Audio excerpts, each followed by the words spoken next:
Olá, vamos para mais uma aula do curso Estelar e nesse vídeo nós vamos estudar os zeros ou raízes de uma função. O que seria o zero ou raiz de uma função, professor? É todo valor de x que joga o y no nível zero. Como assim nível zero? Eu sei que o eixo y ele tem níveis, tá? Nível 1, nível 2, nível 0.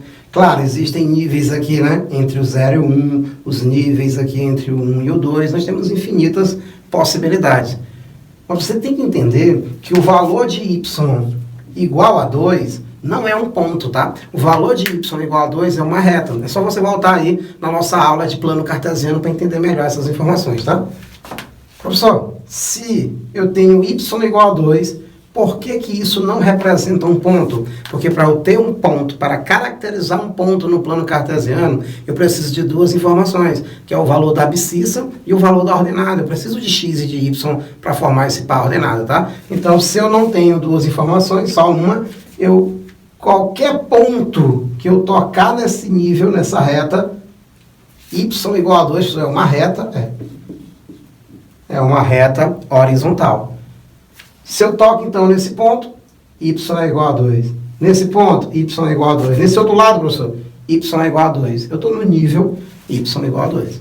E se um certo valor de x me jogar nesse nível, significa que esse valor de x não é o zero ou raiz da função.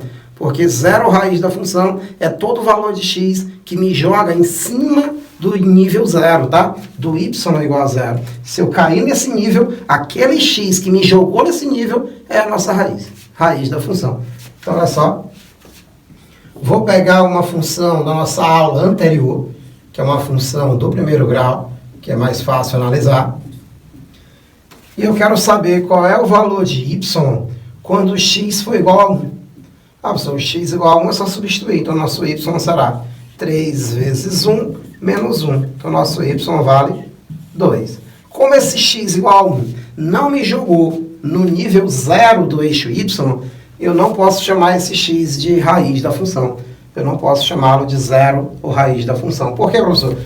Como é que eu vou chamar esse cara de zero se ele não é zero?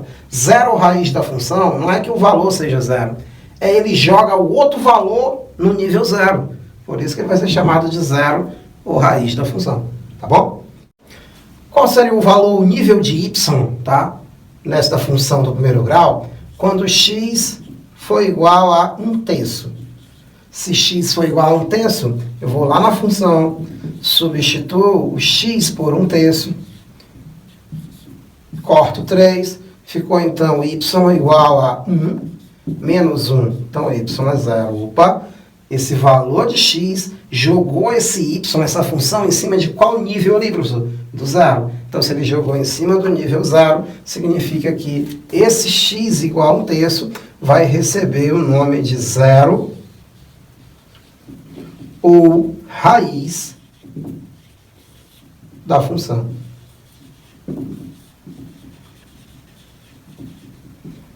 Simplesmente porque ele jogou o y no zero, professor, exatamente.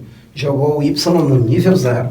Eu sei que nosso gráfico pode passear aqui entre esses níveis do jeito que ele quiser, professor, do jeito que o x mandar. É o x, o valor de x, que vai dizer em qual nível você está do eixo y, tá? Então vamos colocar o eixo x para a gente entender melhor como é que ficaria o par ordenado, tá? Porque por enquanto aqui eu só tenho informações de quem, professor? De y, né?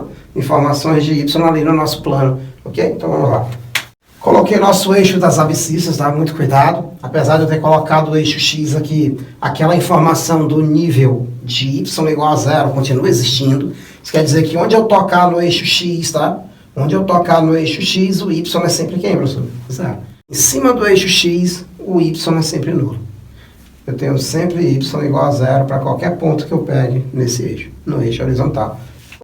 Professor, em outras palavras, se o gráfico passar no x igual a 2.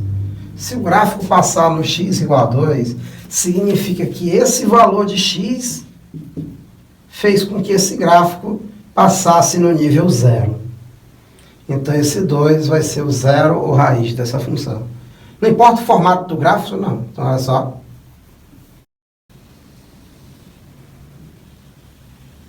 Tem uma parábola, professor. E aí? E aí, meu filho tocou no eixo x. E tocou no eixo x igual a 3. Quer dizer o que, professor? Que que o x igual a 3 jogou essa parábola no nível 0. Pelo menos nessa região, nesse ponto. Um ponto da parábola está no nível 0. Se um ponto da parábola está no nível 0, quem fez isso com a função foi o x igual a 3, que jogou lá uma partezinha dessa parábola em cima desse nível. Então, esse x igual a 3 vai ser chamado de zero ou raiz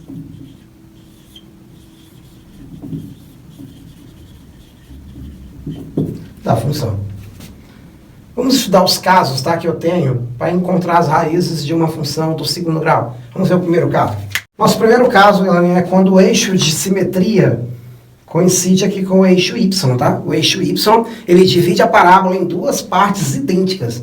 Professor, eu estou percebendo que a parábola está passeando por vários níveis de y. Está passeando por vários níveis de y. Só que tem um nível aqui, Larinho, 0. Cadê o nível 0, professor? Aqui, em cima do eixo x. Esse nível 0, Larinha, está dizendo que em qualquer ponto que eu tocar nesse nível, o y é 0. Professor, quem foi que jogou a parábola naquele nível? Esse valor de x bem aqui. Esse valor de x, que eu vou chamar de x duas linhas, jogou a parábola no nível 0. Esse valor de x bem aqui também jogou a parábola no nível 0. Também vou chamar de raiz. Então, nós temos ali a raiz x' e a raiz x duas linhas. Nesse primeiro caso, em que o eixo y coincide com o eixo de simetria, quando o eixo y divide a parábola exatamente no meio. Quando isso acontece, professor, significa o quê? Significa, galerinha, que a nossa equação do segundo grau está incompleta. O b é igual a 0. Sempre que isso acontecer. Sempre que eu tiver aqui, ó, a partir da origem, uma mesma distância para o lado direito e para o lado esquerdo das raízes. Então, essas raízes são simétricas. Sempre que as raízes forem simétricas em relação aqui ao eixo, ao eixo y, significa que o nosso b é 0. Né? O eixo de simetria coincide com o eixo y. Professor, então ficaria como? Ficaria a nossa função a de x ao quadrado mais c. Cuidado com esse detalhe. Se você voltar na nossa aula de comportamento da parábola em relação a B e C, você vai ver que o C é o ponto que a parábola toca no eixo Y. Então, é só o valor de C. Vem aqui, galerinha. O valor de C é onde a parábola toca no eixo Y. E a concavidade está voltada para cima. Então, quer dizer que o A é o que, professor? Positivo. O A positivo, galerinha, nós vamos ter a concavidade, tá? Voltada para cima. A positivo. Como é que eu resolvo, professor? Para encontrar as raízes dessa função, que a equação está incompleta. Então, professor, se a função está incompleta, eu vou simplesmente igualar a 0. Porque quando eu igualo a 0, eu estou dizendo que o y está no nível 0. É isso que é igualar a função a 0, tá? Você está dizendo que o y aqui é 0. Como assim, professor? Está aqui nossa função y igual a de x ao quadrado mais c. Se você quer os valores de x que representam as raízes, você está dizendo que você quer os valores de x que vai jogar esse y em qual nível, Laninho? No nível 0. Mas ninguém coloca a equação desta forma. Ele coloca, se 0 é igual a isso tudo, quer dizer que isso tudo é igual a 0. Então, é colocado 0 no segundo membro. Mas não esqueça, tá, que na hora que eu igualei o y a 0, o que eu estou dizendo é que eu estou atrás das raízes. Professor, e agora? Agora você vai ter que isolar esse x, tá bom? Vamos pegar um caso aqui, professor, agora, de simetria. Professor, se o b é 0, pode acontecer de uma raiz ser 3 e a outra raiz ser menos 2? Não pode. Se o b for 0, pode ter certeza. Se esse eixo de simetria estiver dividindo aqui, né, o eixo y, coincidir com esse eixo que divide a parábola em duas partes idênticas, nós vamos ter b igual a 0 e essas raízes têm que ser simétricas. Então, isso aqui não vai ocorrer. Então, quer dizer que se aqui for 3, aqui é quanto, professor? Menos 3. Se aqui for 5, aqui é menos 5. Sempre que b for nulo, tá? Professor, então vamos lá. Vamos pegar um exemplo, né? Vou pegar o exemplo 2x ao quadrado menos 18 igual a 0. Nós temos aqui uma equação incompleta. Está faltando quem, professor? está faltando o nosso valor de B. O B, então, é 0. Se B é 0, eu vou ter raízes simétricas. Joga aí, professor, o nosso 18 para o outro membro. Ele vai positivo. E agora eu vou passar o 2 que está multiplicando, dividindo. 18 sobre 2. Então, o nosso x ao quadrado será 9. X, então, professor, como é que eu me livro desse expoente, professor? Você vai tirar a raiz do outro lado. Só que tem um detalhe. É uma equação do segundo grau. Então, eu tenho que ter duas raízes, que é o x' e o x duas linhas. Então, nesse caso, eu vou considerar um resultado positivo e um resultado negativo. O professor só está dizendo que a raiz de 9 pode ser positiva e negativa, é isso? Não, Larinha. Eu estou dizendo que a raiz de 9, depois que eu calcular essa raiz, ele vai ser multiplicado por 1 e depois multiplicado por menos 1, para satisfazer essa equação. Porque eu estou atrás de um número que é elevado ao quadrado de 9. E qualquer número elevado ao quadrado é positivo. Então não importa se esse número vai ser negativo ou positivo. O nosso x será mais ou menos 3. Significa o que, professor? Que nós temos uma possibilidade que eu vou chamar de x', que é o negativo, e o x duas linhas, que é o positivo.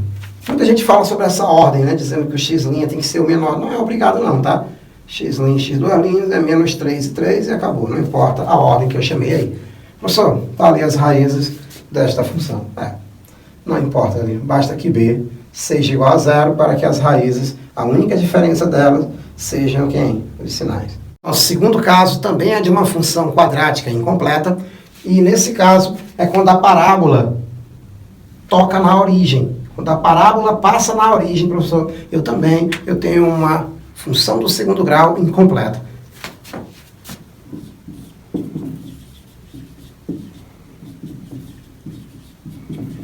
Só quando eu tenho a de x ao quadrado mais b de x mais c, e eu sei que a parábola toca na origem. Volta lá na nossa aula de função quadrática, na parte, né, do comportamento da parábola em função de a, b e c, em relação a esses coeficientes, né, em relação aos parâmetros, as constantes a, b e c, e você vai ver o comportamento da parábola mostrando que quando c é igual a 0, a parábola passa na origem. Então, sempre que isso acontecer, passou na origem, está faltando c.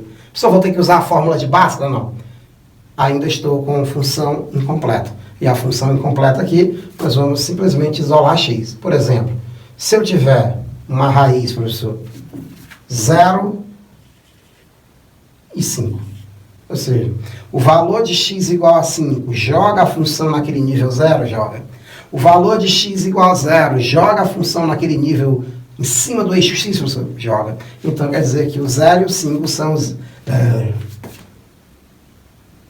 Então, quer dizer que o 0 e o 5 são nossas raízes, tá? As raízes dessa função do segundo grau. Que o gráfico é uma parábola. Professor, então vamos ver um exemplo. Vamos lá. Então, se eu tivesse, galerinha, 3x ao quadrado menos 15x igual a 0. Observa que eu tenho A, tenho B, mas o C não tem. Então, eu tenho esse caso em que a parábola passa na origem. Tá bom? O valor de C é 0. Professor, como é que eu resolvo esse tipo de função incompleta? É só colocar o x em evidência. E colocando o x em evidência, vai sobrar o quê, professor? Dentro do parêntese. Se aqui nós temos 3x ao quadrado, nós temos 3x vezes x. Por isso que é ao quadrado, porque o x aparece duas vezes. Então eu fui lá e coloquei um x lá fora. Sobrando quem dentro do parêntese, professor? 3x. Menos 15. Aí tem um x aqui. Coloquei lá fora.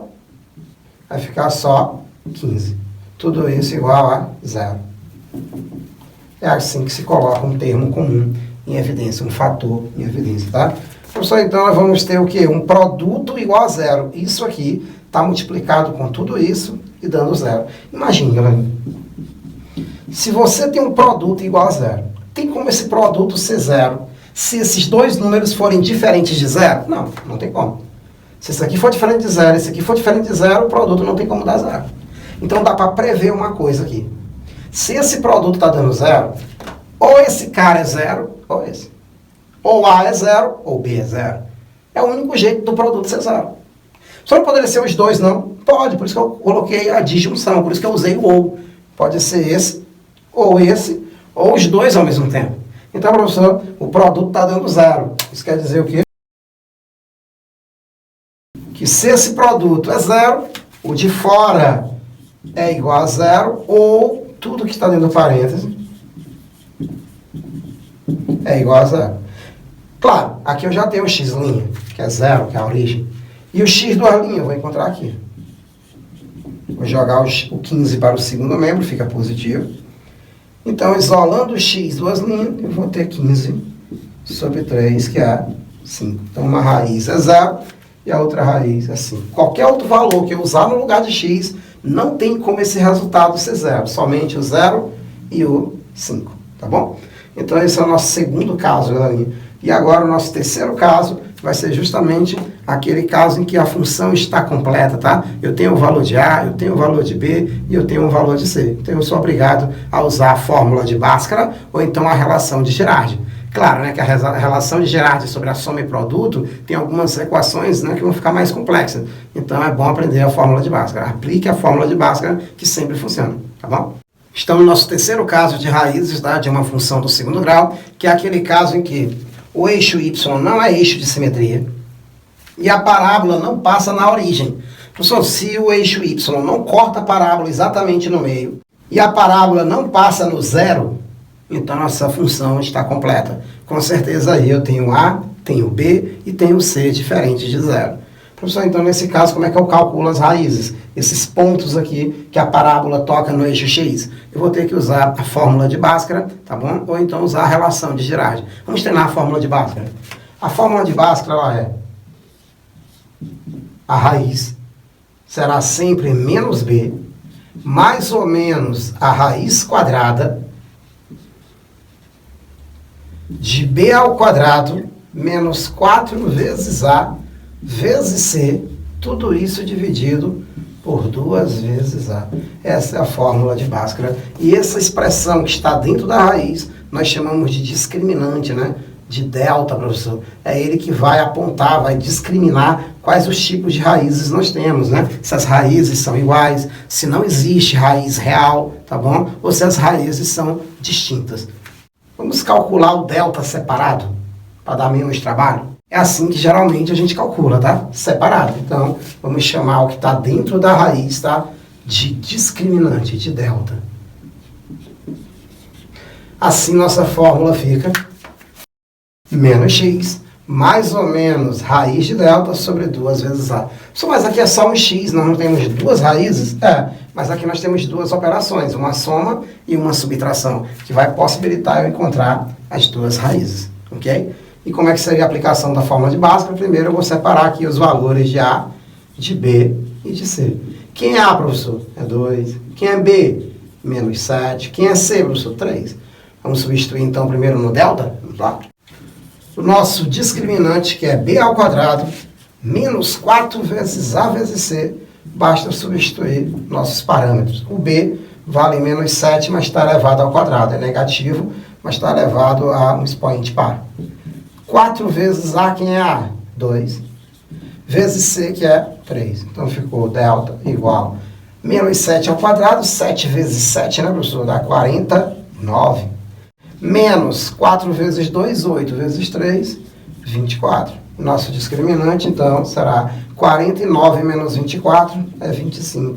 O que é isso, professor? Um bom sinal, né, galera? Nós sabemos que esse 25 é um quadrado perfeito. Já posso usar, então, a nossa fórmula de Bhaskara, que diz o seguinte: o nosso x será menos b, ou seja, troca o sinal de b, né?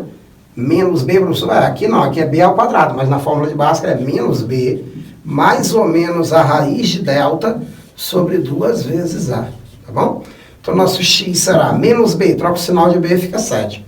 Mais ou menos a raiz de 25 sobre 2 vezes a, e o a, não esqueça aqui, que é 2. Então, nosso x será 7, mais ou menos, raiz de 25, professor, é 5, sobre 2 vezes a vai dar 2 vezes 2, que é 4. Observe, então, que eu tenho duas operações, uma soma e uma subtração, me possibilitando a ter quantos valores aqui, professor? 2 valores de x, que vão jogar essa parábola no nível 0, tá? Nesse nível aqui, 2 de x. Vamos lá, então, professor. Nós temos uma subtração, que é 7 menos 5 sobre 4, que vai dar 2 quartos, se simplificando por 2 em cima, 2 embaixo é meio, né, que é 0,5. E nós temos a outra possibilidade, essa x', temos a possibilidade, né, x duas linhas será, agora eu vou somar, 7 mais 5 sobre 4, que vai dar quanto, professor? 12 sobre 4, que vale 3. Então, nós encontramos aqui o x', que é 0,5, e o x duas linhas, que vale 3. É assim que eu calculo a raiz. No terceiro caso, tá? Conhecendo todos os parâmetros, todas as constantes, tá bom? Então, espero que você tenha entendido essa parte de raízes e até a próxima aula.